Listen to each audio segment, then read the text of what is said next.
Count me down. To him, please. Count me down. And in 5, 4, 7, 12. Damn it, we'll do it live, Jordan. We're going to do it live, and you're going to like it next. Oh, we're rolling. Oh, okay. Stop yelling at me. Okay, we're rolling. I'm sorry, guys. That's you shouldn't have ever seen this, never heard it. I'm sorry. You know, we were going to do it live, but Jordan in his crusade.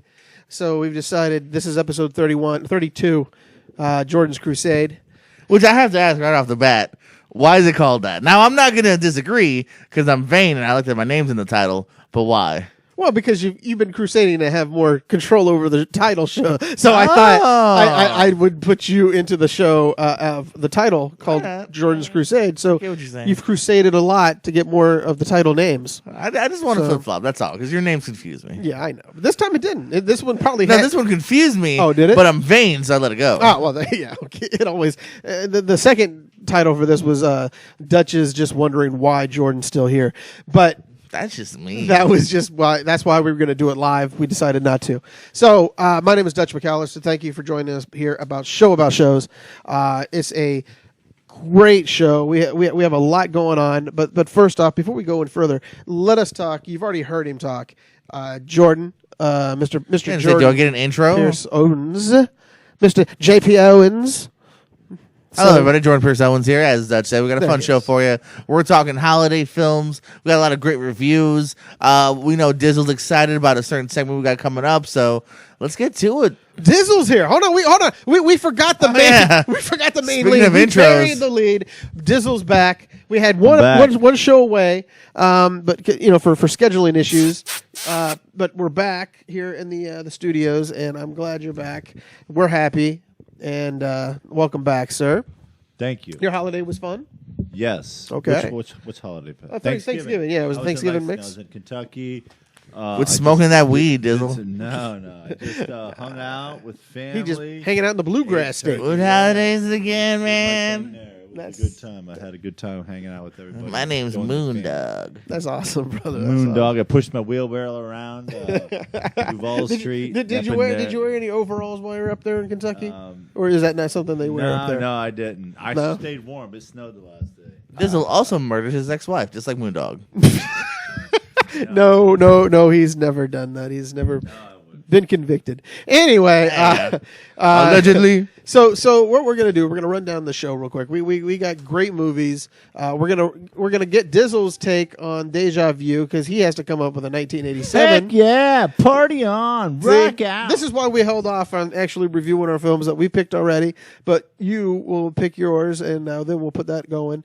And then we got our top 5, 10 basically, but 5 holiday films that we all love and watch almost religiously, we'll say, or if not half-heartedly. You can say that. I watch most of these every year, so that's why. And then we're going to cover some news and some controversies that's happened as well in the world. Is that tonight? Well, not tonight, but you're going to glance over some of the Okay, stuff. well, I'm going to talk about it, then you're going to get all controversial I'll probably get all evidently. upset, and then we're going to have an actual expose show on this whole thing. But first off, let us talk about A Beautiful Day in the Neighborhood. Beautiful Day in the Neighborhood. Thank you. There we go. We're going to get back in the rhythms. We're getting loosey-gooseys. Beautiful Day in the Neighborhood. Lloyd Vogel is an investigative journalist who receives an assignment to profile Fred Rogers, a.k.a. Mr. Rogers. Fred's empathy, kindness, and decency soon chips away at Vogel's jaded outlook on life, forcing him to reconcile with his painful past. This stars Tom Hanks, Matthew Reyes, Chris Cooper. Is it Reyes or Rice? Rice, okay. Matthew Reyes. Where's the E? Rice. What E are you throwing in there? I'm thinking the Y was long. Chris Cooper, Susan, Watson, Mary Ann Plunkett, and Enrico Colantano. Drink, people. This is what we've missed for a while. And Wendy Mackinac. I think I got that one right of all of them.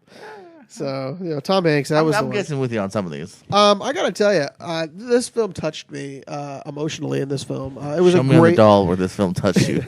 right here on my chest. I'm pointing at my heart. Yeah, it was a great movie.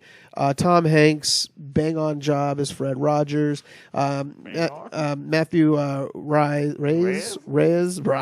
I'm not sure. Whatever phone a friend. Phone played me and I'll tell you. played Lloyd Vogel. Again, he has a bitter relationship with his father, played by Chris Cooper, who I think did a great job as well. And I think that at the same time, you're going to see, it's just a building characteristic. Of course, Susan Watson plays, I believe, Matthew Ray's wife. Is that her name? Her full name? Okay, fine. I'm going to go with it. Kalechi?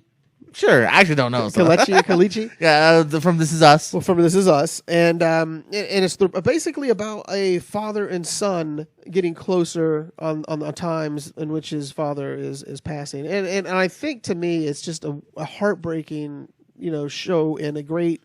It's just, I don't know, it's a sweet film. It's hard to explain it because I've really butchered it probably. But I'll be honest, it was a very heartwarming film. I teared up. I cried, as I always have during these Mr. Roger films. The last one was, the documentary. I cried during that one. You, I think, did the same. But it's possible. Yeah, I find it fascinating. But what did you think about this? So actually, I was just looking at the docket of films we're reviewing this week. We got some good ones this week, really, and this is probably my second at least favorite. And I still thought it was a pretty well-made film. Yeah. As you said, Tom Hanks, who seems like the obvious choice, but he's obvious for an obvious reason here. I think another actor might have played him a little too much, or maybe a little too little. I think he's nailed. I think he nailed this absolutely. Maybe have we done this show ever? I mean, we both can't speak tonight. We're tired, and just it was raining. I think it's the rain outside. It's the rain. It's got to be the rain. And did he get nominated for a Globe? He got nominated for a Globe, yes. Which is good. And hopefully he gets the Oscar nomination because it's been years since he's got that Oscar love. Yeah. So there's other people I want to see get nominated before him. Maybe. And it's a tough field because the Globes you got 10 chances instead of 5, really. Yeah. Because they do comedy and drama. Yeah. So I liked it. Probably maybe not as much as you. We'll see when we come to the scores. Some of it I thought was a little too on the nose. It takes a while to kind of get going in there, and so I didn't quite grasp it as much as you did. I wanted just a little bit more. The framing device took me a little while to get used to. I ended up kind of liking it, but at first it's very kind of jarring, the framing device. But what did you? I'll be honest. Of your thoughts? You talk about how they framed it in the very beginning, and it shoots you off a little bit off. It did get me a little bit like what was going on, but once I noticed what they were doing, I eased into it real quick. Yeah. I mean, it took me a while to ease into it, but you get used to it. It took me about a good 5 minutes to get used to it, and then once I got used to it, I was cool. Did you get a chance to see this, Ryan? I don't know what movies you've seen lately or no. Okay, but anyway, I gave this a 4 snowflake film. So I'm not too far behind you. I'm gonna give. Is this A Beautiful Day in the Neighborhood or Won't You Be a Neighbor? Beautiful Day in the Neighborhood. Yeah, I'm just getting those two mixed up now. Yeah, well, because it's only a year apart. Yeah. I'm going to give this one 3.5. The documentary is like it's a 5. Worth it. I love that documentary. One of my favorite documentaries probably of all time. It is. Yeah, that was the biggest Oscar snub of last year. Like somehow I don't know. That got overlooked. I don't know if it's one of those simple... Hey, everyone's going to vote for it. I might as well vote for something else, is my guess. Yeah, it's going to win anyway. It's going to win the money anyway. Yeah. Who cares about the rest? So, I still think it's a good film, some good performances. You said Cooper, another one. He always nails it. We've seen him play kind of distraught fathers before, and he knows how to do it. He knows He's how to a push bad those daddy. buttons, brother. Bless you, Dizzle, as we move on now to the very anticipated film from Netflix, and that's The Irishman. A mob hitman recalls his possible involvement with the slaying of Jimmy Hoffa. This one featured Robert De Niro, Al Pacino, Joe Pesci, Harvey Keitel, Ray Romano, Bobby Cannavale, Stephen Graham, Sebastian Maniscalco, Jesse Plemons, and Anna Paquin. There are probably some more that I missed, but that's a lot. Well, I did this list actually. No, I did that one. I thought I did that one 100%. Okay. Oh, you know what I did? I added to yours. You did it, and I added because I felt like you were skipping a couple key people that I like. Oh, okay. Well, that's fine. Well, no, that's fine. I'll be honest. I'm going to abstain from saying that because I haven't seen this one. So let's start off with that. You want to do a little bit of a rant? No. You let me speak. Yeah. Go ahead. You had time. Let me do a little bit of a jumping forward spoiler review here. You had time for Klaus. You had time for Holiday in the Wild. You had time for Let It Snow. And but Kill you Chain. couldn't find Kill Chain. time. Don't forget Kill Chain. And Kill Chain. He's going to review the new Nicolas Cage movie, Kill Chain. One of the new ones. One of the several new ones, I know. But you didn't have time for Irishman from Scorsese. No, because I'll be honest, those cumulative add up to the watch time of this film. That's not true. This is what, 3.5? It's 3.5, and you're looking at. So this is what a Kill Chain and a Let It Snow together. Yeah, that's two. Maybe films. in a little bit of. That's two films. I'm wasting two films, but no, I will watch it. It's on the list. It'll get watched before the end of the year. I guarantee you that. Anyway, so to the actual review, I just had to point that out. That Go you ahead. still You go right ahead. I'll haven't be gotten honest. to it. I but will get you to it. said Rob Lowe, Netflix, okay. He's so dreamy. Nah, that I won't deny. That I will not deny. Yeah, he's still good. He's still good. Yeah, he's still great, man. There's. We'll talk about Rob Lowe in a minute. He's got his own segment. All American Hollywood, Hey, California guy. We will talk Rob Lowe in a minute. We're talking Irishman. This is Right now we're talking too old much of my bastards. Irishman review is based on Rob Lowe already. I really like this. You do feel the length. Some say you don't. Wolf of Wall Street is a movie that I personally don't feel the length in. I think it's well deserved. All the different places you go. This one I did feel the length in. I broke it up a little bit. There's even an online thing of saying, hey, you can watch it in these 4 chapters if you really want to. And I do recommend that, though. And at the end is kind of drag because you do go pretty much to the end of De Niro's life and where he goes. It's a clutching final scene, though, so it is worth it in the end, though. And yeah, just it's a great. You've seen some of this before. That is part of the problem. Obviously that's just a common problem in Hollywood. But when you have masters of the craft of Scorsese, of De Niro, of Pacino, and my personal favorite, Pesci. I thought Pesci was fantastic in this. What was that? I'm sorry to interrupt you. No, talk to me. We just Talk had to a me. photo up there of Yeah. Go back to the photo. What's up? Of those are. Is that what De Niro looked like? Was it very crisp? Was it good? I haven't seen the. You've seen it too, right? So You saw this? Holy crap! So there you What? go. You had time for it twice in Dutch, you son of a. Theater with my Irish woman. Yeah, see, they had it in the theater. So yeah, you do. You go throughout multiple years of his life. You see him at the very end there. That's him at kind of the tail end of his life. But And then you even see him in the war. That's the first one shot you see a couple times. So the of him in the CGI war. though is It's. worth it. I don't know if I'd say as good as Dizzle said it, as he's playing with his belly off camera. Sorry, it's very You're distracting. playing with your belly too. I'm not sure why. I'm gonna rub. Oh, we're moving on. Moving on. What's up with Jimmy Robinson? No. Shut up. Just shut. He's off the mic. Don't Shut worry. the shut up. I did notice it at times, and other people have pointed out that even times physically as he moved, you could tell it's not a young guy moving. But no, I think it's not definitely to the point where you get drawn out of it by any means, and it is pretty damn kind of cool to an extent as well. But there's a little bit of just that face where you're like, oh, this is a little CGI. You can tell it's a little brushed up on. Oh, okay. So they must have had to use a lot of CGI for Al Pacino, right? Because Al Pacino was good also. And everyone's good, and we'll mention So the what do Globe you think? nominees later. Get They on both that were mic and nominated. let's talk about Dizzle, it. yeah, let's hear, man, a review I for loved once. it. It was great. It was great all the way around. Good storytelling. I thought the effects were good. I thought the directing was good. The writing was good. It's a good. I don't know how accurate it is. It's off of a book or something. Well, it is interesting because there is no definite answer. It's almost like a Zodiac. No one knows what's taking place with Jimmy Hopper. This is according to what has been said by multiple people, including De Niro's character. But there is the question of, is that true? So it's as accurate as you want it to be to a large degree. Because I think there is videos online that are saying what's accurate and what's not accurate, or what might not be accurate. So, but I really dug it. How many snowflakes do you give it? That means no. I'll give it 4. I'll give it 4. And I'm going to draw that. I'm going to say 4 as well. I think it's a solid film, worth checking out. I wouldn't say it lit my world on fire. I didn't come out of it going like, hot damn, that Scorsese's got a future, or like that he's doing anything totally new. It's in everyone's wheelhouse here. But when they're masters of the craft, there's a reason that you should watch it.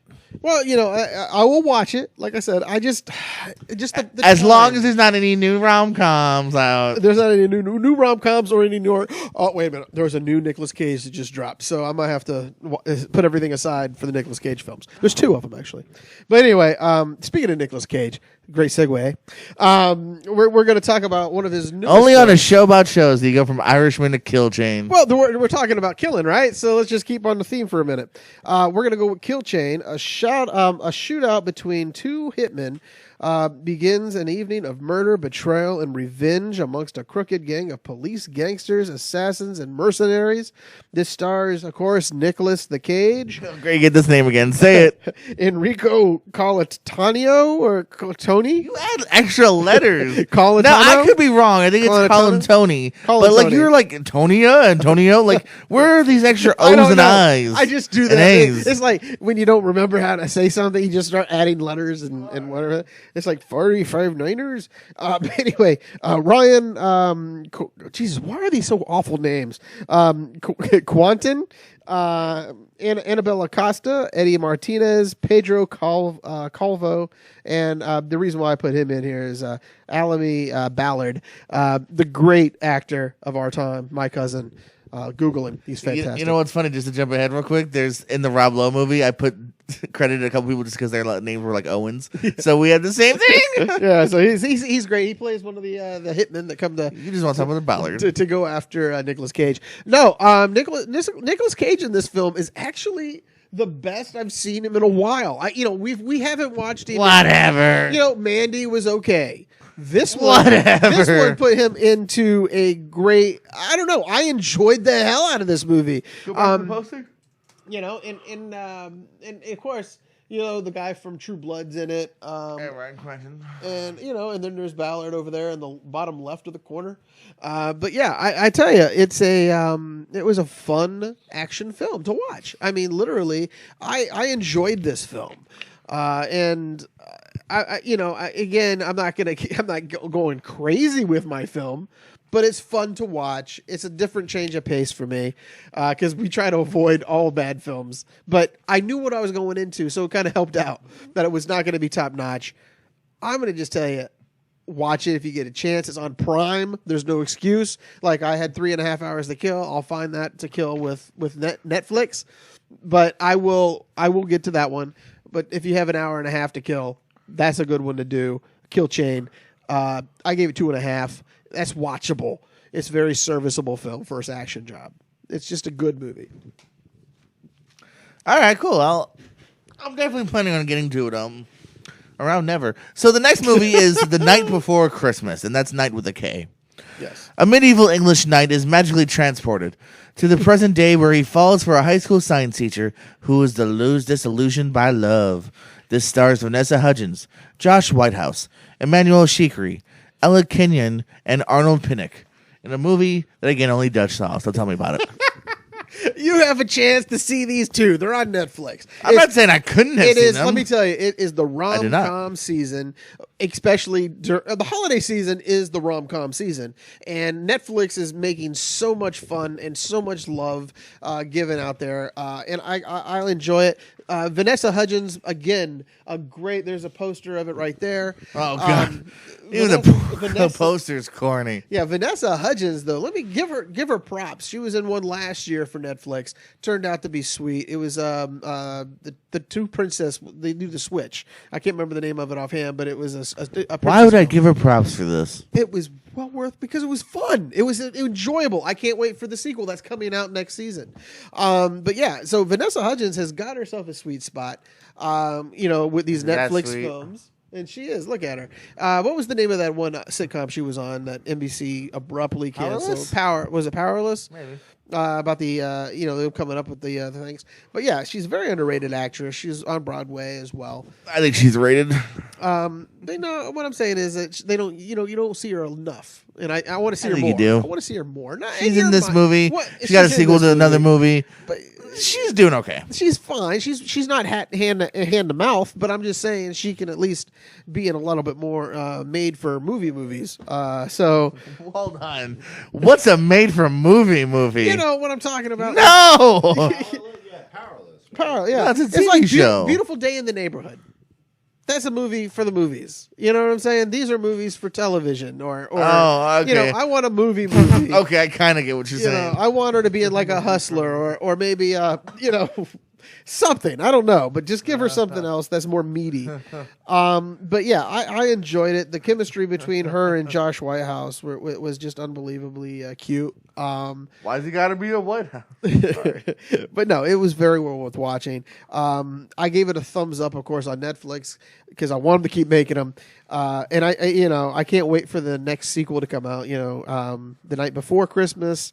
You know, you're gonna have some other name. I can't remember what I came up with, but I kind of forgot it at the moment. But The Night After Christmas. you know, that could be it too. You know, for the sequel, 3.5. I gave it 3.5 snowflakes. I enjoyed it. It's a fun time. Just watch it. Enjoy it. But love yourself. So, yeah. The next one is, I think I've seen this one by myself again. I went on a tear for a little bit of just watching films that I've been trying to catch up on. And this one's called Bolden, a mythical account of the life of Buddy Bolden, the first cornet king of New Orleans. New Orleans, who becomes a key figure in the birth of jazz and influenced countless musicians for decades to come. This stars Gary Carter, Eric LaRae, Harvey, Ian McShane, Michael Roker, Yaya DaCosta, and Reno Wilson. This movie, it's almost like you're looking into a splintered mind. Because you basically get to the Bolden character, you get to him. Buddy Bolden is in an insane asylum in New Orleans because he was put there. You find out later by Ian McShane. I'm not ruining anything because no one really knows what happened to this man. He was well liked. And then the next thing you know, he's just been erased from history. There's recordings of him. There's one recording out there that no one's ever heard. They know he recorded it, but it's been lost to time. No one knows where it went. But yeah, so basically it's like a fractured, splintered storytelling of the life of Bolden. And his influence was great. Yeah, he had a great influence over people like Louis Armstrong, Wynton Marsalis, and all them guys coming up. And you just look at these jazz musicians, and they wanted to find out more about him. And it's just, it's a shame that we've probably lost somebody who was a very gifted individual. We just couldn't find him. But again, it's a good movie. It just splinters. It's really a rough shot type movie. It's well shot, but it's really rough shot. As like I said, it's like splinters of a schizophrenic mind. When you're it's like, I'm over here, I'm over there, I'm over here, I'm over there. And so at the end of the day, that's what hurt it for me. If it could have kind of went on a regular way of going about storytelling, I would have been fine. Who was the director? I couldn't answer that right now. Where did you watch it? It's on Hulu. It came out earlier this year. It was February of this year, in limited release, and then Hulu picked it up. But yeah, I give this one 2.5. Again, you could watch it. It might be more for you. You might get more out of it. But again, like I said, the splintered storytelling, the fracturedness. Yeah, I can understand that's the mind that you're going into. But it's still, something to watch. And it's I feel better knowing that, that guy's was a part of history. And is that the director right there? Daniel Pritzker. Daniel Pritzker. Okay. So, yeah, if you like a little jazz, you like a little bit of that. This is one that kind of intrigues me a little bit. That's cool to see that you gave it a decent review. So, maybe this one actually, maybe one day. Did I drop my notes? Yeah, you dropped your notes. I'll cover because you're gonna. This is what you want. We're gonna. No, it's my turn. Oh, okay, fine. Don't steal my thunder. Don't show it. Not yet. So let's talk about a movie I actually saw for once, Jim. Okay. This is one you did review a couple weeks ago, so I'm finally got around to seeing it. It's 21 Bridges. An embattled NYPD detective joins a citywide manhunt for two young cop killers When the search intensifies, authorities decide to take extreme measures by closing all of Manhattan's 21 bridges. Get into 21 bridges? To prevent the suspects from escaping, which uncovers a massive conspiracy. This one stars Chadwick Boseman, Sienna Miller, J.K. Simmons, Stefan James, Taylor Kitsch, Keith David, and Alexander Siddig. And you know what?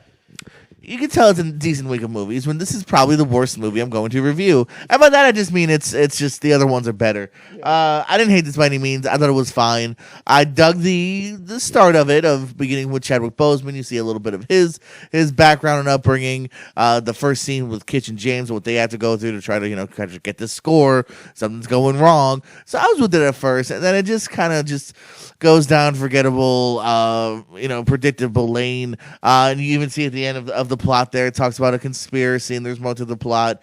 I would have been fine without that. I would have been fine with just a straightforward story of let's catch these two guys. They got our guys. Let's shut down the bridges and just good old manhunt show. This feels like they just found the need, like a lot of movies and TV shows do, to just let's add more. Let's add a twist. Let's take this character. I mean, like I even told you in text without spoiling it. A character popped on the screen. I was like, I bet you that person's gonna be evil just to make him evil, and they might have been in the end. So it was okay. It definitely is a movie that kind of passes the time if you're looking for something that just, if it's on HBO one day, maybe check it out. But it's not something I would rush out to see. I'll give it 2.5. I'm right in the middle. I gave it 3. So yeah, I can find myself giving it a 3. Not that I'm that far off from it. I just think it's right in the middle of just it's passable entertainment. But everyone here from Boseman to even JK, like, yeah, I've seen you do better and with a better script and more interesting. Even the action scenes are good. Like I like the first scene again with just James and Kitch are kind of forgettable, in the end there.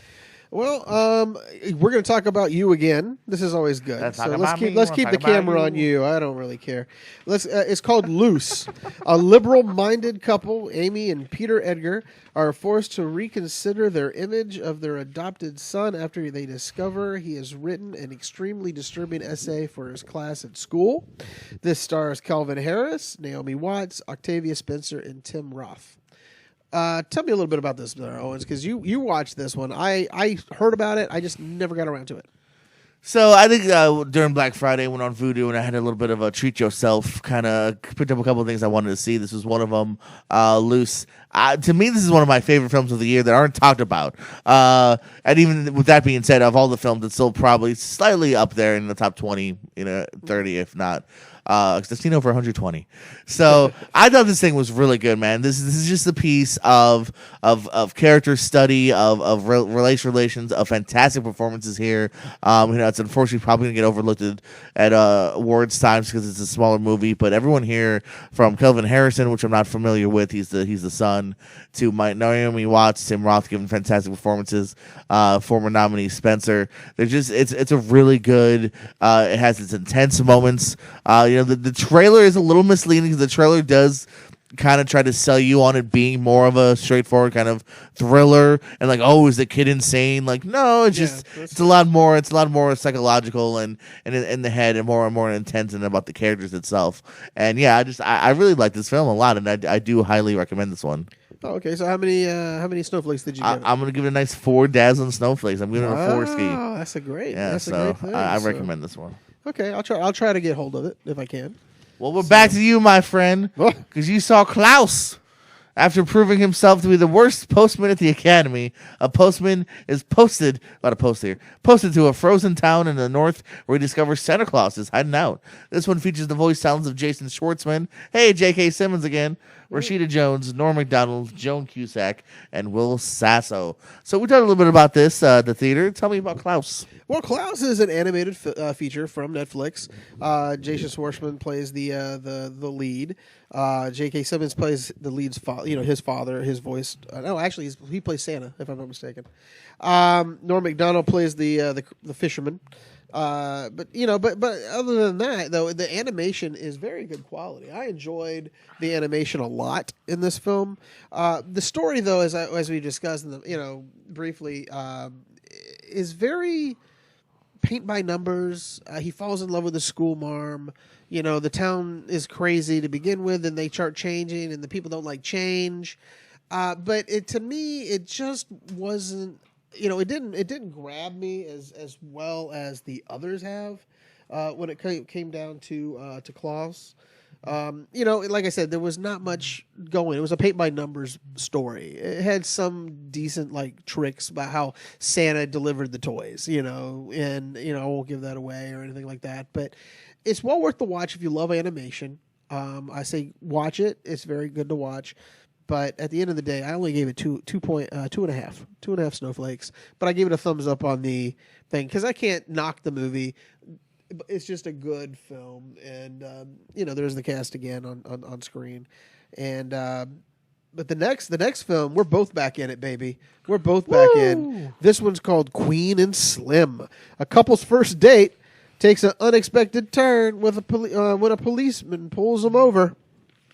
And then, well, that's the best I can come up with. I'll ruin a lot of stuff, but that stars. Why do I pick the names I can never say? Daniel Kaluuya. Spot on. Really? Okay. I was waiting to correct you, but spot on. Daniel Kaluuya, Jodie Turner-Smith, Bokeem Woodbine, Michael Blazare. Her name always messes me up. Is it Chloe Sevigny? No, Sevigny. Why'd you go? Oh, was it Sevigny? Yeah, there you go. Sevigny and Benito Martinez, and Flea. I forgot. That's Michael Blazare. Oh, is that him? Okay, I'm bad with I just call him Flea anytime I saw. I just started copying names. I did the names this time. Oh, you did the names this time, so you should put Flea there for me. I didn't know. I like to put real names. Yeah, that's all right. But Common is Lonnie Lynn. This film shocked me. And there's not a lot of films that can really shock me that much. But the reason why I say it is because there's a lot of gravitas toward to real life scenarios. And it kind of, and if any movie that makes you uncomfortable is good, I think in the world. You should never be too comfortable with what you're watching. It should open your mind and expand your mind to what happens on the other side of the what you're used to seeing or being a part of. I don't know what it's like to be black in America, but this film shows to me, there is another side that I don't understand, and I do want to understand more of it because of this film. It's just a powerful film. We talked about it briefly. There's a scene in there where I'm glad they cut as soon as they got to that point because I didn't want to know what happened because it just turned on a dime during the riots, and I was just like, oh my, at that point, and I was really more at attention throughout the whole thing. The first 5 minutes, and then it just starts snowballing into this great story between two people who didn't like each other a lot at first, but then they turn out to love each other. It's kind of like a very sad romantic movie, at the same time. That's why you liked it. That's why I liked it. I like the undertone of romance. But yeah, Daniel, this is Jodie Turner's first major film to be cast as Queen. And Daniel Kaluuya, see, I can say it again, right? Kaluuya, see, there you go. Who comes in from Get Out and a few other films. Again, another great performance given by this young man. And I don't know, it's just a very powerful film. What did your take come from it? Because it was just amazing to me to watch this. No, I really dug it myself, man. Here, this movie, it gets going right from the get go. You start off on that first date. You start off with them in the diner, getting to know each other, and at first you don't really like Queen that much. Yeah. I think we even kind of said that to each other. Some of her responses, and later on you find out that if it wasn't for this crazy incident, that there probably wouldn't have been a date number 2. And but no, you go along this journey with these two, and it's shot very well. I love the look of it, Absolutely. cinematography, the directing, great performances here. I don't know if Turner is a stage actress or what, but I mean, just damn for a debut performance in film, like I don't know how much more you can come out knocking it out of the park, and this is me, hello, and just all around is a really good, engaging story here. I didn't agree with all the steps here. You mentioned the riot. I thought that there was a weird kind of turn that they made, maybe unnecessary turn, kind of out of I don't shocking, know. which- The decision which- shocking. Yeah, I mean, it was probably what they're threw me, and going that made me for. set up for attention. That's You that's the know. scene, and I'm glad they didn't perform where they what they did with it was unbelievably whoa. But I'm glad we didn't do any more follow up. I was happy with the idea. 'Cause Well, that's almost my problem though. Is you're going with this thing, and then that's it. You see this shocking thing done by a side character, almost not even Quinn or Slim. And actually, wait, real side note too. Do they ever call them Queen and Slim? No, I don't believe they do. So yeah, I just had to bring I that think up. maybe after the fact. But- Okay, because I remember saying afterwards thinking like, did they ever actually say Queen and Slim like in news or anything? No. So no, I really like this as well. Yeah, so I gave it 4.5 snowflakes. I was gonna say, I wonder how high you're gonna go because I'm right at 4 again. I'm gonna give it a solid 4. Because it's just a powerful film. I think everyone needs to watch it. It's a great opener of discussion. I think it's a great movie for discussion. Yeah, great discussion. It's a timely piece. It is a film I think is worth checking out and talking about too. Yeah. So the next film we got coming up. Oh, another one that I think me and you were we were anticipating both there. is Honey Boy, a young actor's stormy childhood and early adult years, as he struggles to reconcile with his father and deal with his mental health. This one stars Shia LaBeouf, Noah Jupe, Lucas Hedges, Martin Starr, Clifton Collins Jr., Laura San Giacomo, and Tallulah Barnett. And so this one's written by Shia LaBeouf, loosely based on some of his real life upbringings as a child actor and kind of a father who a little verbally kind of abusive and is kind of out there. Yeah. He's a clown, literally a clown with chickens. Rodeo clown, yeah. And goes back in time for both someone's cell phone? Oh, it's my own cell phone screwed me up. Sorry, I'm professional. Noah Jupe as the young Shia LaBeouf, Lucas Hedges as the older version, and then Shia LaBeouf playing his own dad. And the lady who also did the directorial of that, I can't remember her name, but snubbed just recently. So just. It's hard to say snubbed. We'll talk about that more next year or next week because it will be interesting to see who we would have taken out. That's always my counter argument too, because I think Honey Boy in general got snubbed, right? Alma Harrell. Yeah, Alma Harrell. Yeah, very good, very good director for what she did. Yeah. How did this film hit you, bud? This film, it was powerful. Again, films that have a relationship kind of choke me up. I talk about it all the time. It's just that this movie was good. I'm choked up right now talking about it. Just the performances. It was just a beautiful film. Noah Jupe just nailed it, along with Shia LaBeouf. And I thought to me it was just a fabulous, take on his childhood. I mean, it was, it is his childhood. It is the way he is because of this man. But it was just a great performance by everybody in this cast. But yeah, so other than that, I just, as you see, I'm a little choked up by it. But yeah, it was just a powerful film. 92 and 93 on Rotten Tomatoes. Yeah, and I did tear up during the film because there's so many powerful scenes. The powerful scene where where you could see the dad really not like his own son because he's paying him to be there. Is this the one that he wrote after he after he was arrested? Yeah, he was. It was a drunken driving incident, and he still thanks that officer to this day for saving his life. But yeah, this movie was just too powerful for me. It was great. I don't know why, but it just hit every note of a movie. I gave it 5 snowflakes. I'll have to watch it. He wrote it. Yeah. And somebody else. I have to pull up who directed it. But you already did. Watch it. Where did you watch it at? He directed it also? Yeah, you already pulled up her name a second ago, didn't you? Yeah. She did a great job. I mean, the whole thing is shot beautifully. It's well worth watching. I'm sorry, I got a little emotional during this. No, wow, we just broke some new ground That helps here the ratings. on a show about shows. But yeah, You it's picked just up a beautiful. Did you give this a 5 or how much? I gave it a 5. Oh, okay, you better give it a 5. If it brings tears to your eyes, you say 2.5. I'm going to kill you. Yeah, it's 2.5. No, it's just a beautifully done film, and like I said, it pissed me off when it wasn't even looked at all with the Golden Globes. We'll talk about some of that stuff. But yeah, it just, it pissed me off even with SAG that no one even looks at this film.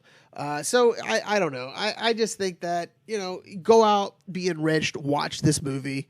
It's well worth it. And do you feel that it was a real take on his? Yeah, it was right to heart for him about his childhood. Yeah, if you hear him too in interviews, it seems like it is a very personal movie from him. He started writing it, little pieces of it from rehab. That they told him, jot it down and write stuff out, and it's definitely a personal piece. How much of it is spot on. How much because he does kind of jump, back and forth in time, little excerpts here and there. I really liked it as well. James said it well. There are some really powerful moments, including even stuff between the young kid and the girl next door, girl across the street. Some great stuff between him and Shyla. Have some great back and forth here. I want a little bit more from Lucas Hedges and later on and his kind of recovery but I really liked it as well. I think it's definitely worth checking out. 100%. Don't hurt me. I'm going to give it a 4 though. That's all right, man. That's it's well worthwhile. I will watch it again. When it comes down the pike, I'll probably buy it. Shia to me has just opened up as an actor.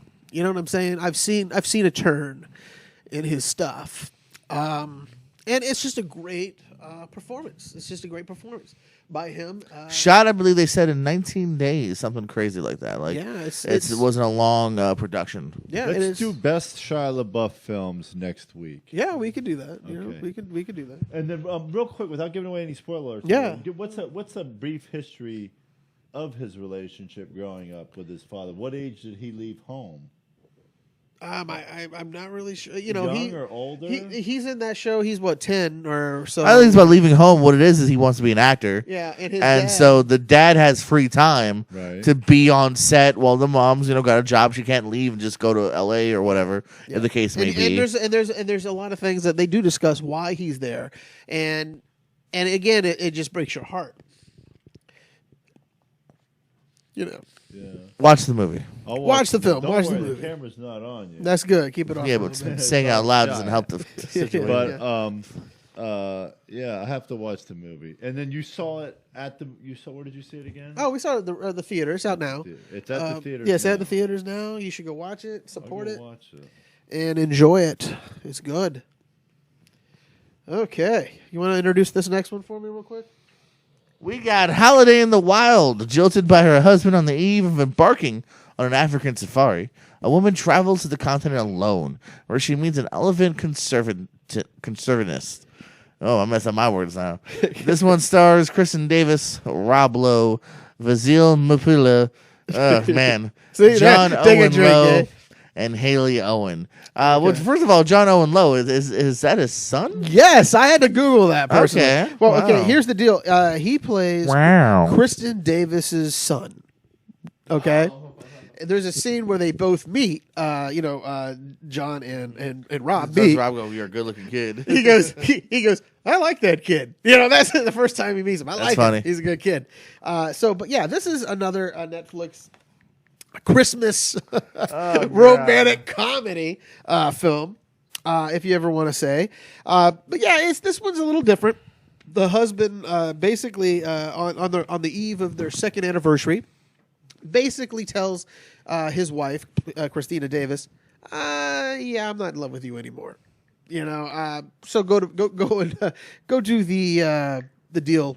Go to our second honeymoon that you booked in Africa. Go on and do that. So on the way there, she meets Rob Lowe as a chance meeting, and finds out, after she tells him everything about her, that she's gonna, that she's by herself after her husband left and all this other stuff. Turns out he's the pilot that gets her to the next part of the resort vacation that she's just booked, and then they find an abandoned elephant. And Kristen, of course, Kristen Davis is her character is a former veterinarian, so that kind of helps her makes a decision instead of going to the posh 5-star resort to help this baby elephant and go to the concert. I'm bad with that word too. The conservatory for the elephants, and the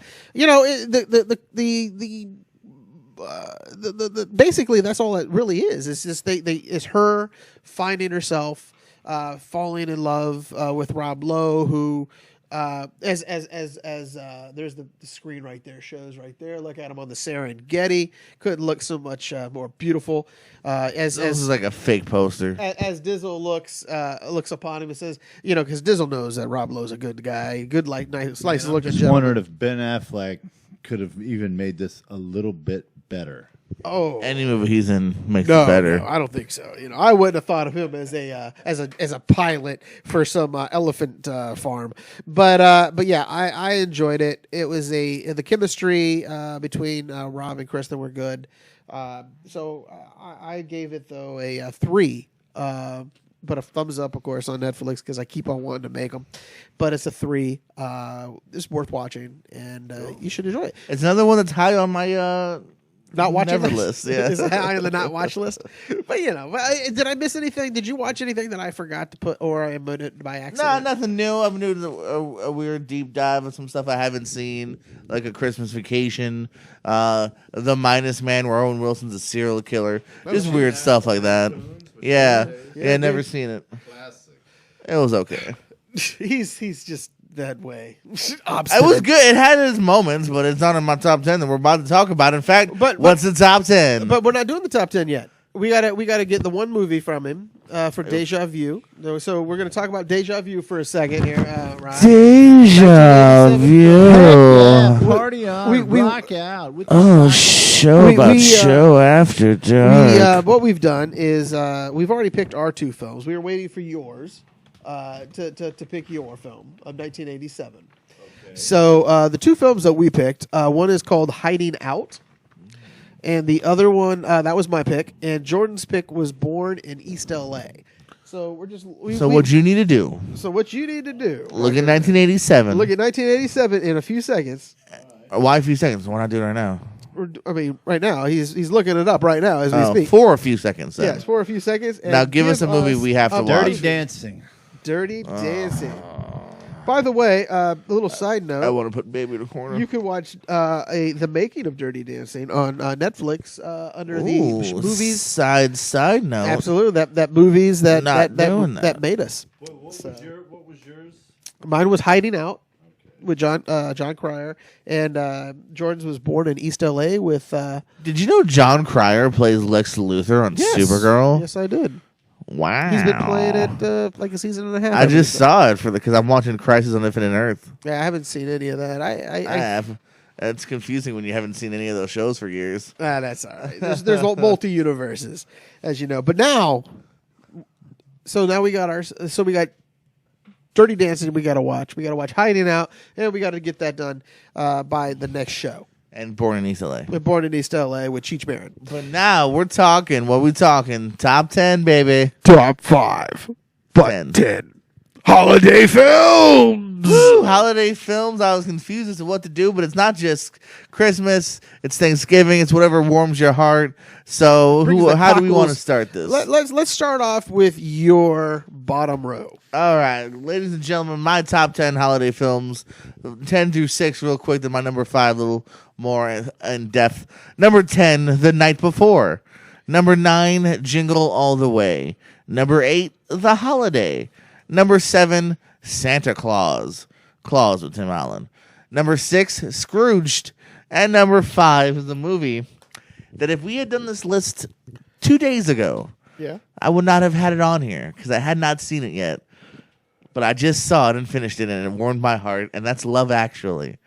Love that movie. So I've never seen it. I think I've tried it before, and I don't want no spoilers. Did amazing, didn't he? Oh yeah, I was just gonna say Bill Nye. I've never seen him any funnier. I've seen him, have some humor here and there before, but he's absolutely hilarious. He's an aging rock star who just doesn't give a hoot anymore, and that's what brings him back to the spotlight.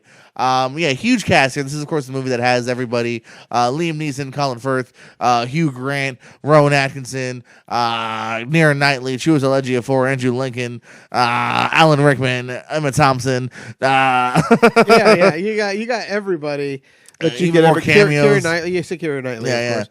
So yeah, I thought it was really fun, man. It definitely wins you over. It's an adult Christmas tale too, which I thought was pretty cool. Martin Freeman's character, for instance, and yeah, it definitely has its flaws, as like a lot of other people have pointed out.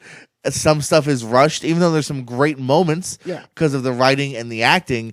You're not totally sucked in just because you're rushed. Even the infamous scene of Lincoln and Knightley with the cue cards and say it's carolers, like it's a great scene, but it's the third time you've seen these people and he's expressing his love while his best friend's in the next room. So it is kind of odd and strange, and you're left a little dry on some stuff. It's a little too cliched and rushed in the end, but damn, it also works and it just warms your heart. It's the epitome of. It is a great film. It's sappy, but it definitely gets you in the feels. Love is actually all around us. And it's like I know we're harping on this because this made my top 10 as well.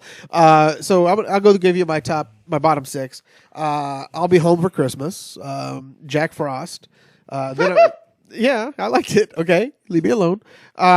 Lethal Weapon. Yes, I didn't include that. Okay, it has Christmas in it. I enjoy it. All right. Die Hard and Love Actually. Now, I got to tell you, for the Love Actually thing, we're going to go with this a little bit more. It should have been higher on my list, but there's other ones that bopped it down, and there's always going to be that way.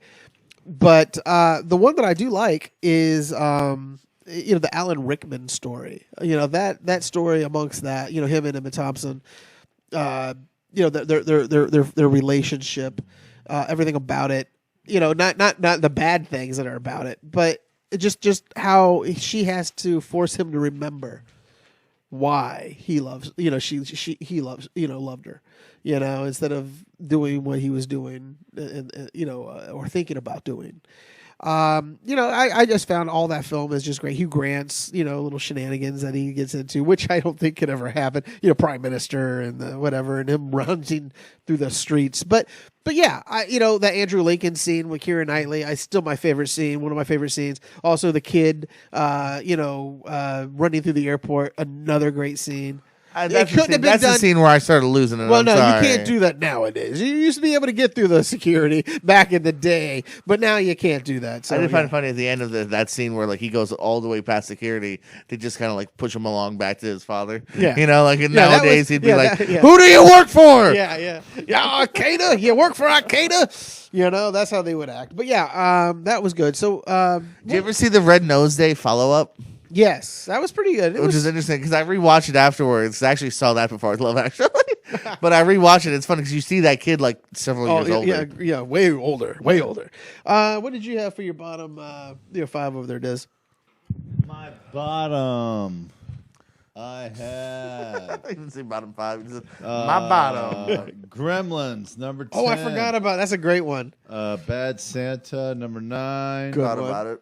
What do we do for number 8? The Grinch That Stole Christmas, the original cartoon. Yes, that's a good one. What we got for 7? Die Hard.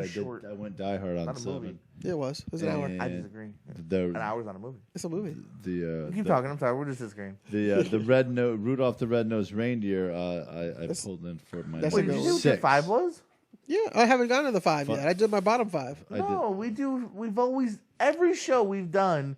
Bottom 5. I just thought I didn't even hear your 5th one yet. I did. It was Love Actually. Oh, that was your 5th. Yeah. I thought we were doing bottom 5s first. Then we were going to do 5 this Love time. We have never done that. Why this week are we doing It's that? the holidays. Don't get all PO'd at me. I'm not PO'd. I'm just saying we do it literally the same way every week. Okay, fine. And this week you just decided to just do it differently. How am I the crazy one here? I'm the host. I'm one of the hosts. 33 shows. 32.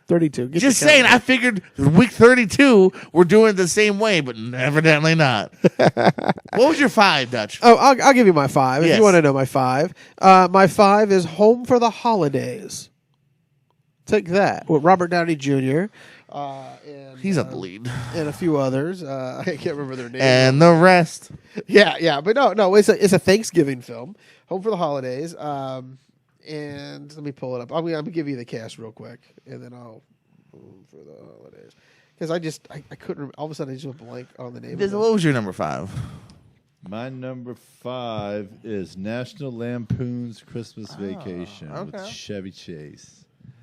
I don't know. I just like it. That's No, a lot of people love it. Evidently, my brother now watches it once a year, and I watch it. I watch it every which year. he says I saw 3 years ago. So if I saw it, I saw it with my eyes closed, and I took a nap because I didn't remember it.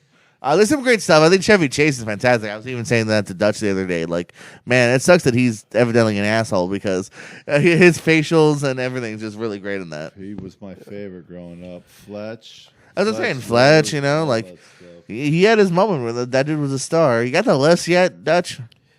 I'm pulling it. It's just for some reason it's glitching Which me. list is he trying to pull? Home Here for we the go. holidays. Home for the holidays. Okay, here we go. We got Starring the cast. Holly Hunter, Robert Downey Jr., Anne Bancroft, Dylan McDermott, Claire Danes, Charles Durning, Steve Guttenberg. Yeah, Steve Guttenberg is in this movie. Cynthia Stevenson, David Strahan, Austin Pendleton, just to name a few. But yeah, it is a great film. It's a coming home for Thanksgiving.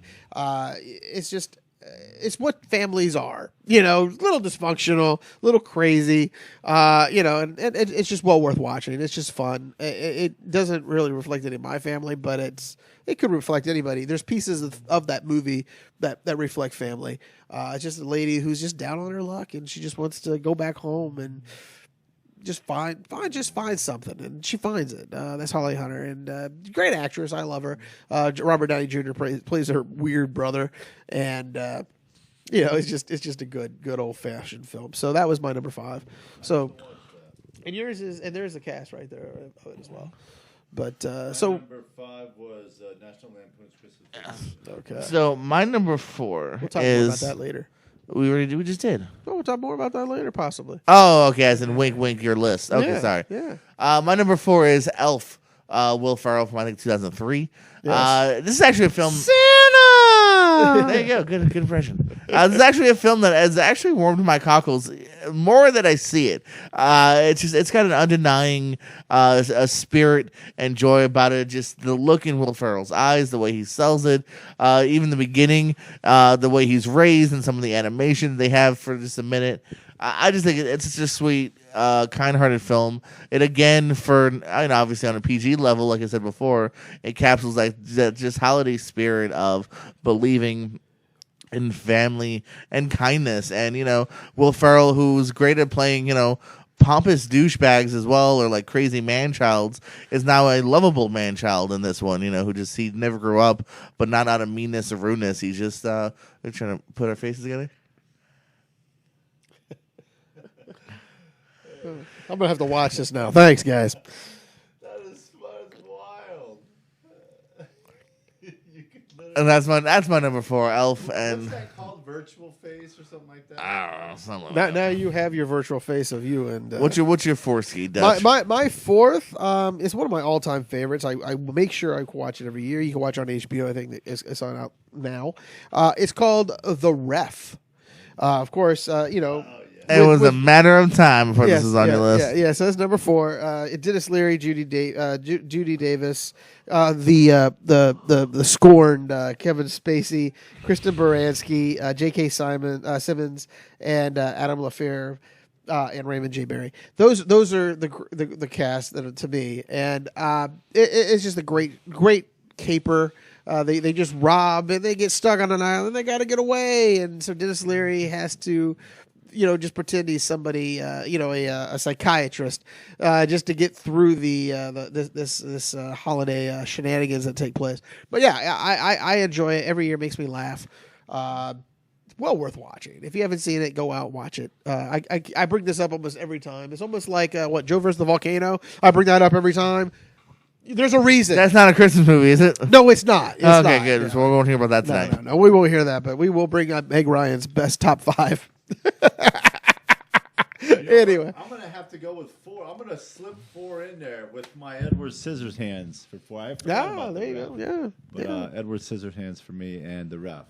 yeah, exactly. Well, yeah, Edward Scissorhands. I always forget that is a holiday type film, I saw that on some list. and I just forget all about that. It's not my favorite Byrne movie. I didn't think it was too Christmassy. I didn't think about it, so I left it off. Was yours Nightmare Before Christmas? Then? No, I'm not.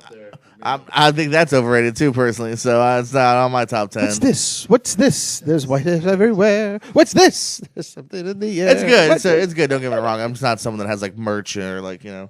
I do have the Blu-ray though because I got on an accident. My number 3. Number 3 is Home Alone. Macaulay Culkin is Home Alone, and what? Do your best impression right now. You threw on some aftershave. What happens? You got to yell it too. I don't want to yell. Oh! There you go. That's an impression. Which to this day is confusing because it's not that bad. Like, what was he flipping out about? I don't know. He's a young, cute kid. Young skin.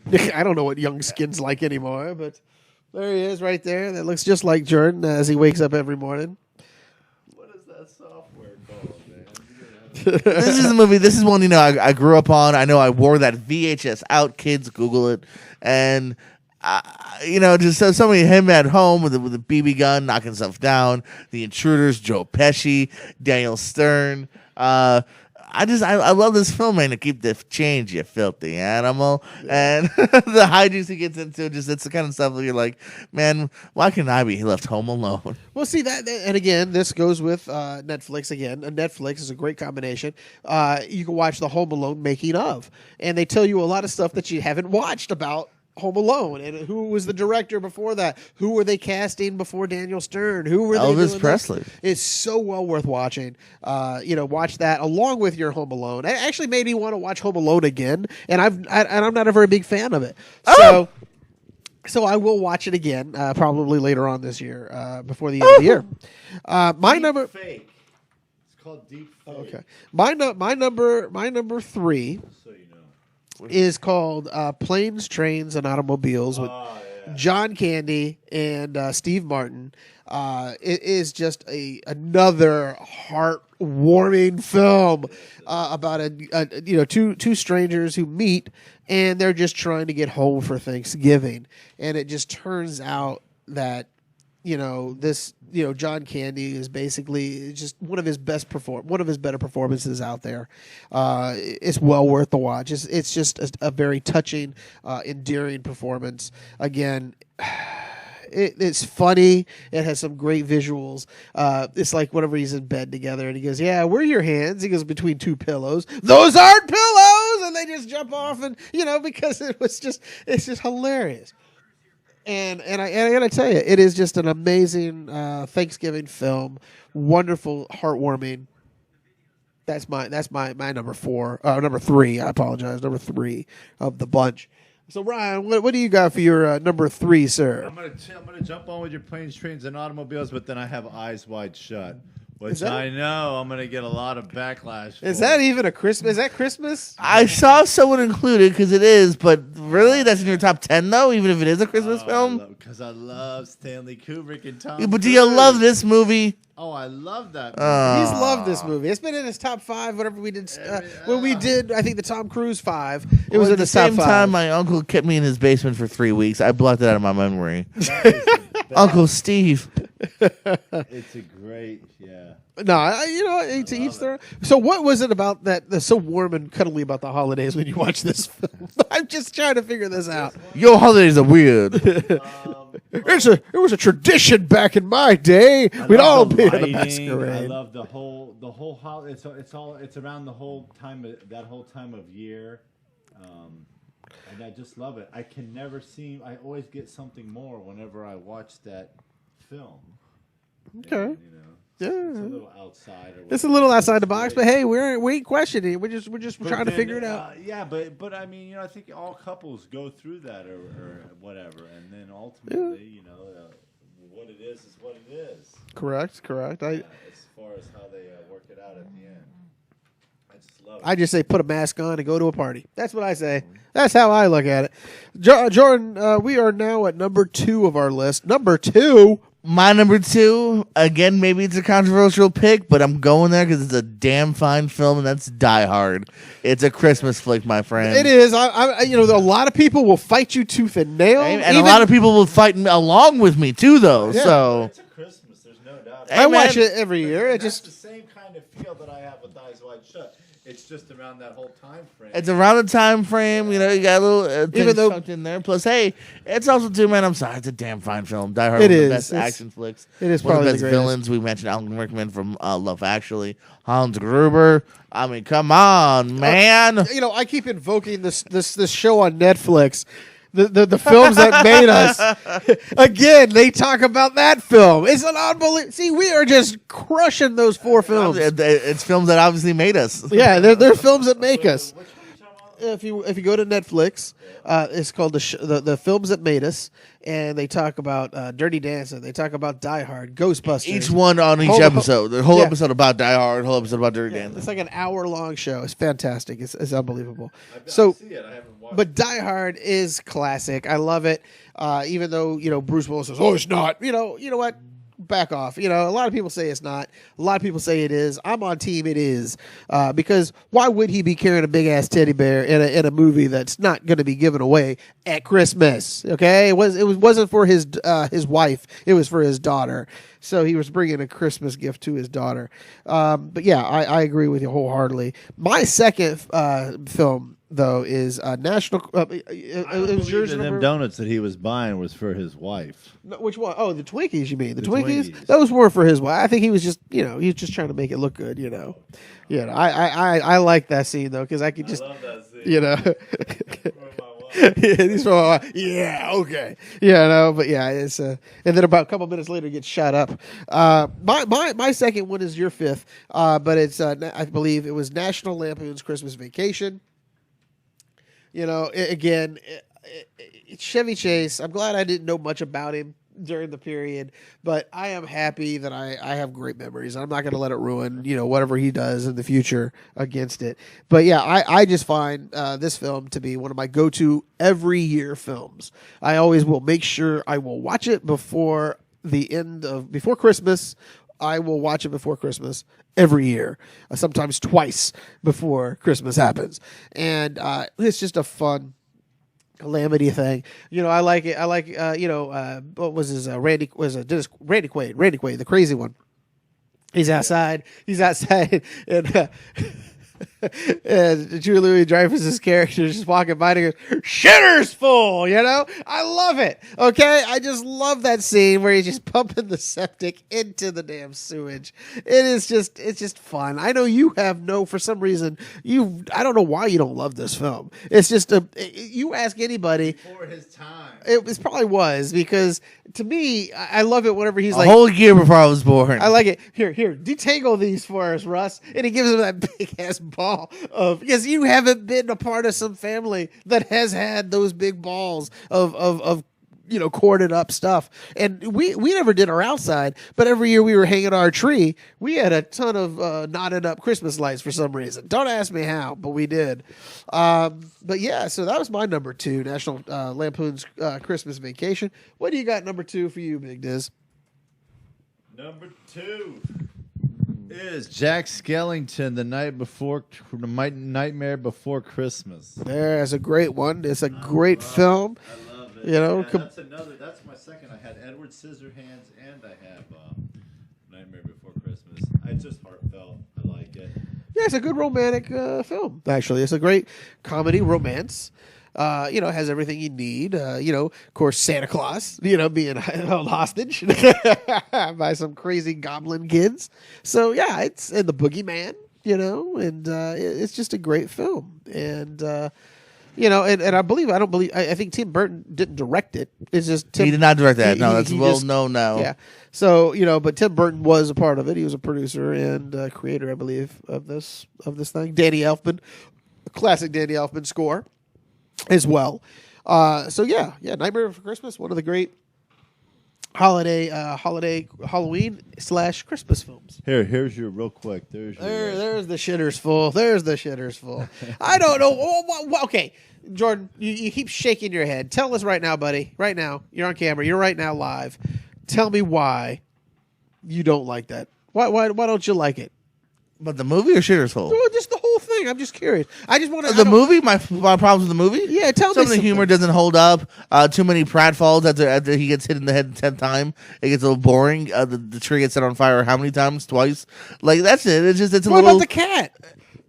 The cat's kind of that was kind of funny, but no, like other than that, like I said, it's a good movie. Like I said, Chevy Chase has some really awesomely funny timing and facials with some things, and so I thought it worked. But just other than that, yeah, I just thought that it was okay. This is a very much a 3-star for me. It's like Home Alone to me. There's a lot of pratfalls. Just don't forget too, timing or you're a part of your upbringing. This is a movie that's literally true. been around, for a long time for you. You have a heartfelt connection that I don't have because I just saw it, Tuesday. Maybe if we keep having you keep watching it, you'll enjoy it. I do own it now. So we are now at the precipice, the number one of the list. Nitty gritty, baby. The number one holiday film in Mr. Owens. Now, guys, you want to talk about classics. You want to talk about some of the best holiday movies. Yes. Stuff that will warm your cockles. Stuff that will, like The Grinch, turn your black little cold hearts and 10 times bigger. What? And the fact that you haven't mentioned this 10 times bigger gives me hope that it's your number one, because if it's not and it's not even in your top 10s, we all have a problem here. My number one is It's a Wonderful Life. That's not There is a reason this thing is on TV every year, and it's still talked about since 1917 or whatever year it came out. It is like absolutely wonderful. Every time a bell rings, an angel gets its wings. It is just it's a piece of cinema, and it wasn't liked when it was first came out. That's the crazy part. But it's been beloved ever since. And you know what, Dutch? What? I'm sorry if sometimes we have fights, because you mean a lot to me. And it's movies like this that make me realize that. Because that's the whole thing. It makes him realize how every human being matters. He mattered. Where's the money? Where's the money at? Well, it's in your house there, George. It's over there in your house. Will and Mary and Bob, they all have your money. That's where the bank's money's at, yeah. But no. Great scene. Yeah, but I'm just saying, though, it's a decent film. No! It's not my number one.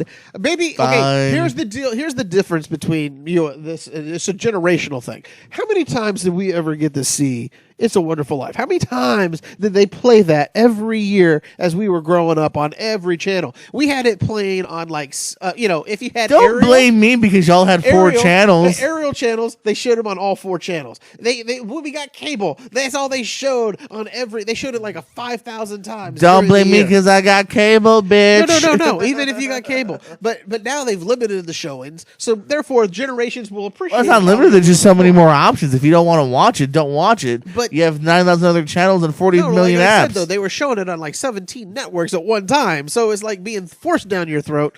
It was 1920, and TV had just been invented. It was a good cinematic quality, but I enjoy it. Don't get me wrong, but it's not my top one, because my top one, sir, is an all-time makes me laugh, and I quote it every year because I go, Merry New Year, because it's Trading Places with Dan Aykroyd, Jamie Lee Curtis, Eddie the Murphy. Yes, Eddie the Murphy. Yes, that is my favorite film, my number one top getter, because where's Beaks? Where in God's name is Beaks? So I'll be honest, this definitely would have made my top 10. I just didn't think about it as a Christmas film. Yeah. I guess it's a Christmas and New Year's film. So so that's why it's not in my top 10. Otherwise, I have no argument this being in the top 10, top 5 even. Great film. It's an all-time classic in my mind, and I just love it. Louis, just gets on his, as he's called through Jamie Lee Curtis's, tongue, Louis instead of Louis. And it's just a great movie. It's a great downfall of just a pompous ass who then finds out, he was a pompous ass, and then he takes down the bad guys. It's just a good thing, and again, a little bit of rom in there with the calm, so I'm okay. It suits me 100%. I love it. Best film ever. What do you got for me? Number one, boss man. Rosie wanted to give some of hers also, which is what Love is Actually's Muppets, Christmas Carol, Emmett Otter's Nobody's Fool, The Family Stone, Home Alone, Christmas Vacation, and Elf. Okay, in no particular order. That is a great list. Like the Otter one is a good film too. If you ever watch it, was HBO. I mean, for HBO, I believe. I got a chance to see those in live. If you ever go to Atlanta, go to the Puppet Museum. They'll have them on display. It's pretty cool. My number one is Home Alone. Buddy. I gotta watch it every year. I'm gonna have to, watch it. Love it. I have never seen it but once. I love it. And I was not blown away. I like it. The spider going throughout it, and then he snakes, and he's like, I know that name before.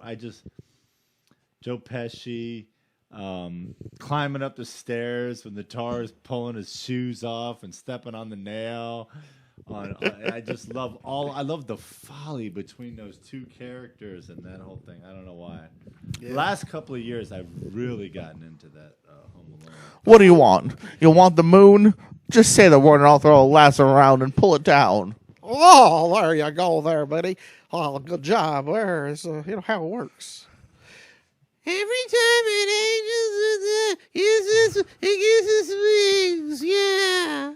Hey, Dutch, go straight to hell. Well, that's because my little kid couldn't fucking speak. That's why, let me tell you.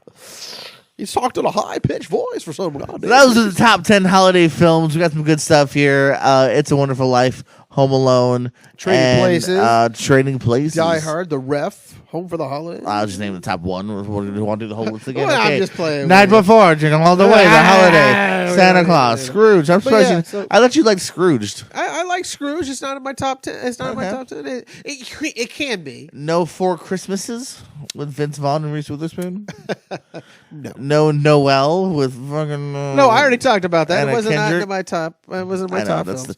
That was the joke. Last Christmas could be if I watch it again. So Last Christmas gave that's you my my favorite. heart. By the way, that's my favorite Christmas song of all time. By the way, Last Christmas by Wham. It's my favorite song. I play it constantly, even when it's not Christmas. It's just a great song. And now, what do we got now? Iglesias was singing some George Michael the other night. Oh, did you go to that concert? Yeah. Okay, that's cool. I had some friends To to go all there of too. the Bayamon, we to take you over, Bayamon, Gucci. No, that's the other one. That's Gucci- Enrico. really? That's Yes, Enrique. Oh man, my bad. That's Who'd his you son. see? To all the His girls daddy. I've loved before. Or travel down and out my door. I don't know what the hell you're I talking about. sing to you All right, the what do we got song. now, Dutch? I We will got- show you my We have my favorite segment of the night: news and notable Go stuff. back to Dutch for a second. News and notable stuff. Take two. Yeah. News. Yeah. And notable. News. Notable. Guys, Notable stuff. It better be notable. we were just talking Home Alone, and guess what? I know. I got some Home Alone news. I was going to ask you about this when we brought it up, so I didn't want to bring it up because I thought you may have it in there. Okay, Disney Plus has casted Ellie Kemper, Rob Delaney, and Archie Yates for their Home Alone reboot. The last time we saw Home Alone was the fifth one in the franchise back in 2012.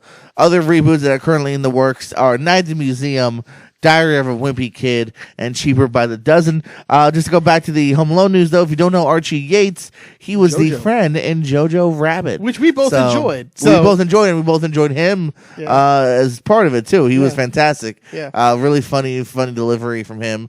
So, with him... It's not a good time to I'm- be a Yeah, to be a not a German. good time. Not a good time. Because of his casting, and I like Kemper and Delaney, so that's cool, too. Right. But specifically because of Yates, I'm slightly intrigued now, just Yeah. because I think with the right writing and if it's inventive enough, this could be Well, something. he's not gonna be McAllister. That's a good thing. They've already said that he's not gonna be a McAllister.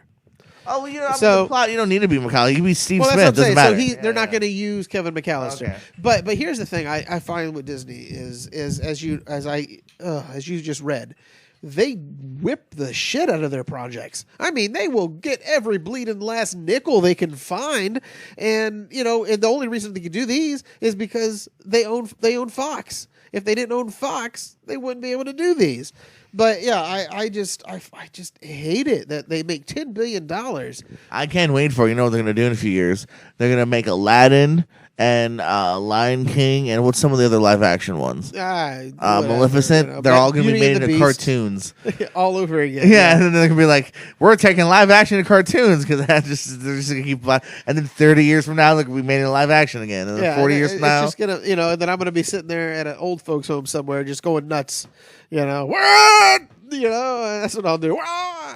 What else we got for me, boss? Supergirl has casted Thomas Lennon as Mr. Mxyzptlk, so that'll be fun.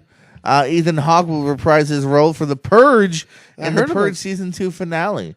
So it's the first time we've seen his character since the original film. Well, okay. Tell me in the original film because it's been a while. Yeah, it's been a while. Did he die in that one? pretty sure he died. Oh, that's what I thought. So this is the prequel. At least that scene will be. Is this Because Purge? I Is think this they like said the- he's actually in the beginning of the finale. So yeah, it might be this. So the Purge scene. is a prequel to the Purge. Sure, I don't know. I'm just trying to figure. I this out. started watching the first season and it trailed off. I never jumped. I never jumped on board. Shazam 2, not very surprisingly, has officially been announced, though. Made a lot of money, so it was only a matter of time. Yeah, of course. Zachary Levi is attached to return, and production hopefully will begin early 2020. Well, because So- they're gonna have to finish up Black Adam. This is going to shoot before Black Adam. Is it gonna shoot before Black Adam? What it sounds like. Wow, I would think that they would want to do Black Adam before they did Shazam 2. But I guess maybe they'll Well, if maybe the they'll have The Rock. projection- Who's to say? Maybe Rock will be in both at the same time. Double check that. I get what you're saying. Yeah, because I know one's 2021, so that's the only reason. I enjoyed this one. The Conjuring 3 has announced its subtitle. It'll be The Conjuring, The Devil Made Me Do It. So I think that's kind of a funny title. And that will be coming to theaters near you September 11th this year, or next year, 2020. Nightmare. Aladdin Disney Plus shows in the works, Yeah, but it's not Aladdin. no, it's the spinoff. Guy. It's not Jasmine. It's all about Prince Anders, the white guy. played by Billy Magnuson. And I don't know about you, at least the little bit I've read, a lot of hate for this. Yeah, because- Seems like everyone's saying, who asked for this? For me, though, let me play devil's advocate, as I love to do. Yeah, go ahead. If you're going to do a spin-off show, this makes sense. Like, I think Billy Magnuson's a funny character actor. And I think there's room for him being this kind of pompous guy who maybe learns his way, kind of like an Emperor's New Groove or whatever. Yeah. It's a magical world. So, yeah, for a spin-off, like, that's exactly what the point of Disney Plus that's what I'm is. saying. People, It's not for Jasmine and Well, Aladdin. The only thing I can't understand about some people is, the biggest complaint is that he's a white guy. Now, I'm not. Oh, really? That's what I've been reading. There's been a lot of that. But I'm just sitting there like, it doesn't matter who the character. I didn't even know this character exists because I haven't watched the film. A lot of people probably don't even remember this character in the film.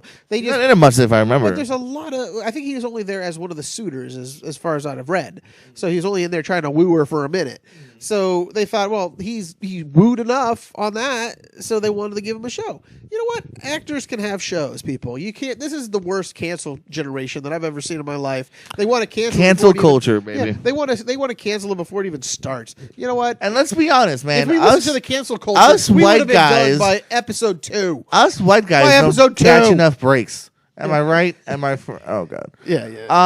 So we'll go into more detail. It sounds like next week, but I just want to throw out the Best Picture nominees Yeah, for throw 'em Golden out, throw 'em Globe. For Best Picture Drama, it goes on the page 2. 1917, The Irishman, Joker, Marriage Story, and Two Popes. There you go. The two that I have on my list. We had Marriage Stories on my list to watch. What is? The marriage movie. Oh, okay. They said Baron Strong. No, I said the marriage Okay. story, and what was the first one? 1917. 1917 is on my list. You're not gonna watch Two Popes? And well, the Two Popes it's on Netflix as well. I haven't had a chance to watch it. But I Oh, never is it heard- really? Yeah, I haven't heard of it though, so I'm gonna probably have to That's look at Jude it Law. now. Yeah, now I have to look at I it. think, yeah. No, that's the Pope, isn't it? The Pope. Oh, is that on Two Popes? I think there's one on HBO, Oops. and then there's one on another. I just saw Pope and I was like, I almost with the Jude Law thing. Yeah, that's a Jude Law thing. I think. Never mind. But then you have the other one too, the Irishman. So I got 3 on my list that I really was actually already had on my list. I didn't know about the Two Popes, so that'd be what 4? I guess I haven't watched any of them. It seems like I don't watch a lot of films then. Well, yeah, I'm 3 behind. We'll definitely see 1917. Marriage Story, probably next time we do the show, I'll have a Marriage I'll Story have it. review. I'll have it there along with and then Two Popes whenever. If it's on Netflix, I'll try to get that too then. Yeah. For Best Picture in the Musical Comedy category, you have Dolomite Is My Name, Jojo Rabbit, Knives Out, Once Upon a Time in Hollywood, and Rocketman. I know this Which is category, funny. I've seen all of those. we knocked this one out, Yeah, right? we knocked that category out of the sky type of deal. So that's pretty good, man. I won't fight any of these nominees. For comedy, Depending on musical, what else was out, I don't know if I Dolomite was my favorite, but Dolomite, I'm think definitely I'm not going Dolomite to knock it off deserves right away. Dolomite deserves to be nominated. Again, this is what we're going to have a great Golden Globes discussion about next week. All right. It's going to be mostly about Golden Globes next week. The show is so. I got the box office of the week of December the 6th through the 8th. Number 5 is A Beautiful Day in the Neighborhood, which was in its third week, making another $5 million for $43 million. Number 4 is Queen and Slim in its second week, made another $6 million for $27 million total. Number 3, Ford v Ferrari in its fourth week, made another $6 million, bringing that to $91 million. Number 2, Knives Out in its second week, made $14 million, bringing that to $63 million. And the number 1 position is Frozen 2 in its third week is number 1. Still made $25 million, bringing that to $338 million. So are we looking at maybe Frozen 3? Oh, hell yeah, baby. You can't have enough. Frozen. Also, I want to throw out. I want to send out a heartfelt condolence to the Spinney family. Carol Spinney, the voice of Oscar and Big Bird, passed just recently, a couple days ago, we'll say. By the time you listen to the show, he's probably been gone for about a week almost. But yeah, he passed from a degenerative health issue. I had a pleasure to actually shake his hand and talk to him briefly earlier this summer. When I went to a con, and I didn't have to pay anything to see it. But my cousin, he did take a picture with him and took a pic, and we talked to his now widow, and she's a beautiful person. He's a beautiful man. So if you ever get a chance, watch his documentary about him, about Carol Spinney. There's one out there. It's just unbelievable man, the sweetest guy you could ever meet. And even when I told him how much he meant to me. I teared up when I met him. I never have done that meeting anybody. But yeah, he's a cool dude. And if you ever watch his documentary, you'll be overpowered by it. It's just a good film.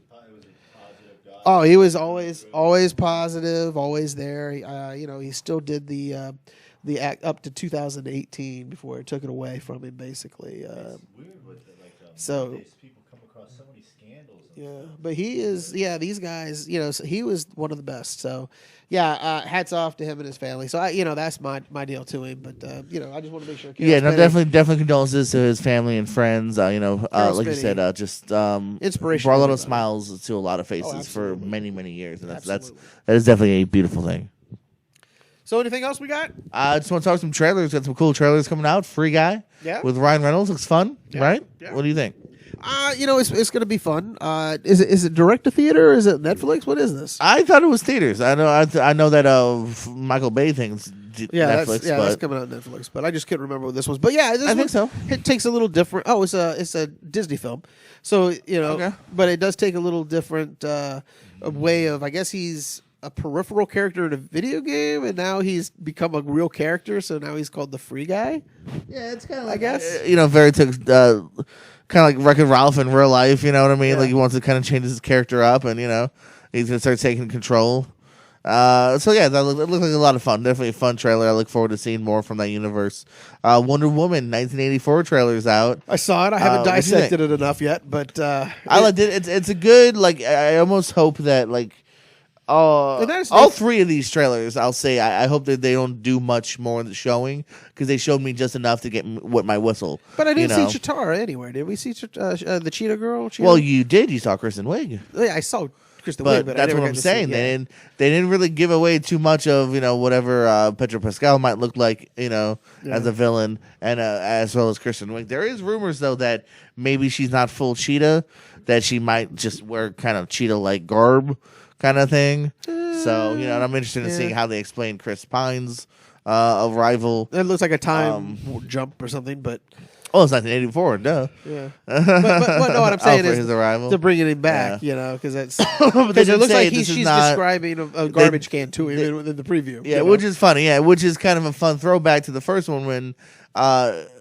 he's describing his world. Yeah, to her. Now she's describing 84 because she's like everything's a piece of art, and he's looking at this trash can, and no, that's just trash. Yeah, and then finally we got Ghostbusters Afterlife. Yes, I saw that trailer. the other day. Definitely was funny. It's missing all the humor, but But that was an interesting enough trailer. It sets up that the world of the next generation. Well, who's she? Do you think this is going to be like Harold Ramsey's niece? Yeah, pretty much. Daughter, Yeah, it's gonna. like Because they said, "What is this? Your uncle?" They said maybe or grandpa or grandfather. It's the grandfather. Yeah, left this behind. So yeah, it looks like it's Harold Ramis's. Yeah, It looks like it could be a Harold Ramis's kid. It could Yeah, be. And then they show video archive footage of like Murray and Hudson and them. So it's kind of cool. We don't see any more of Murray though. But again, we don't know what's going to happen in this film. But that's what I liked about it. But it's directed by Ivan's kid Jason, which I think is very kind of cool. Yeah, and I think it's going to be a good film. And he's made some good films, so yeah. I'm definitely I'm optimistic for it. Yeah, and it's not and again, I like the idea better than the old one. You know what I'm saying? The newest one. I mean, they're just the kids just came out. I like this idea better because you're not getting rid of the past. It's just these kids never heard of the past. These 1984 times. So that's what I like about it. And it's not ignoring your past, and that's what I'm saying. It's just a great one embrace. taught these kids that the Safe Hub Marshmallow Man nearly killed everyone. Right. I guess. Well, they live in the Midwest. I guess no one cares about New York and the Midwest. Well, if we want to have a busy show next weekend, we're gonna have a busy life this weekend. Because you got a lot of options in the theaters. Tons. Same thing for you at home. If you're looking to crash the theater, if you got an unlimited pass from Regal or AMC, use that thing up because you can see movies like on the 23rd. Jumanji Next Level is coming out. I know we're interested in that. Richard Jewell, the new Clint Eastwood movie based on a true story. We're interested in that. Black Christmas. I'm interested in that. Kind of a little bit. Up on a weekend day or something. Uncut Gems. I know I'm more interested than you are. When is that coming? This weekend too? That's the 23rd, baby. Jeez Louise. I mean, hopefully these are all wide releases. Maybe some might be selective, so we'll see. Well, that's going to be next. The 23rd is future, but yeah, it's the. Did I say the 23rd? Yeah, you said the 23rd. It's only going to be like the 15th by the time we get to it. To get our theater. Did I screw that up? Maybe I meant the 15th. No, 15th.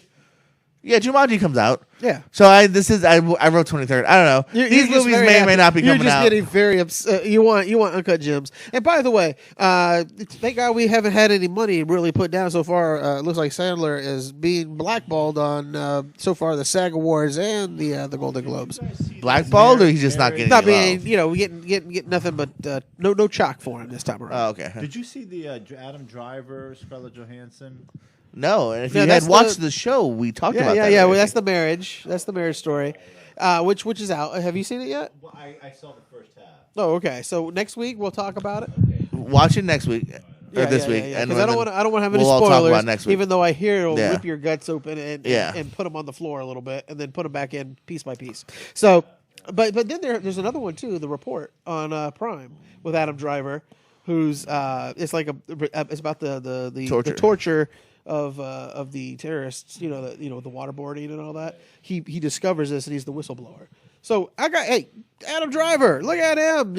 Amazon, Netflix, going to be in the theater for the Star Wars film. Jeez, he's all over the map. It's a good month for Adam Driver. Yeah. Howard Stern. He's getting beat by Driver. I guess Gems was very highly rated. Yeah. And him and Driver competing for a lot of the same awards on the. Well, Sandler got no Globe love. Yeah, and Driver is, so maybe they had to choose, and Driver's been more into the. There's always acting. a sixth place. There's always a sixth guy that's just. But again, you're gonna have the probably outside about, looking in. 10 people for the Academy Awards this year, maybe. You never know. They went 10 one year. Just for picture though. No, never for actors. Well, they're thinking they're expanding that anyway. They're expanding that. Yeah, they're expanding the. I hope they don't just because it takes away the special and stuff. Like, well, don't forget. Oh, you're a nominee, so we're 9 others. Yeah, well, they also have that other thing going on. We'll discuss it later. But that new one about the best crazy money picture. You know what I'm saying? No, they got canceled a long time ago. No, they're bringing it this year. It was not supposed to be last year. It was supposed to be brought out last year. They said no, we're not. We'll hold it off till next year. So they're going to bring it out this year because they do. Well, none of those films will get nominated anyway. That's more like Endgame will get nominated. Yeah, that's speaking of things getting looked over. Jordan and I were just wondering about Honey Boy. Yeah. How did that thing get looked over? Again, we're going to talk about it next week. Honey Boy, it's going to be there. I'm going to Peanut Butter Falcon is another one that has been looked over. I told you it would. Again, no, sometimes which one is this? A powerful film can get through, and that was not that much. It was in the Junes. It was not. I don't think it was in February. That's still too bad early. Yeah, well, unfortunately. what movie are we talking Peanut Butter about? Falcon. Peanut Butter Falcon. Another one that me and him highly recommend. I think it's in my top 10. It's a top Maybe 5. you too. It's probably in the top 10 for me this year. I think Shia LaBeouf is going to be in top 2 of my top 5s. Top 10s. Next week, You know, we're you never doing know. his top 5s. Okay, yeah. Yeah, but what I'm saying though is I think in my I'm looking at my 2019s right now. He's actually gotten a few up in the top 10 already, either 2. But again, I think it could go to top 5. Number 1, Transformers Joaquin 3, Phoenix. Dark of the Moon. Yeah. So anyway, we're gonna wrap it up here tonight. My name's Dutch McAllister, along with Jordan Pierce, Owen JPO saying I love you more than you'll ever know. and along with. Super Bizzle in the Hizzle for Shizzle. There we go, Mr. Dizzle. Have a great Mr. evening. Dizzle. Have a great day. However you're doing it, just do it right and have a good time. Dutch, let's sing it. Last Christmas, I gave you my heart. The very next day, you tore it away. This year, Something about you. You said it was your favorite It song. is. I can sing You along with son George of a Michael, you bitch. bastard. Anyway, it's fun. Just Cut the you know. feed, Dizzle. I fucking quit. I quit. I'm done with him. How many times do I got to say? Someone find Richard Roper. I'm joining his show. Do they still doing the thumbs? No.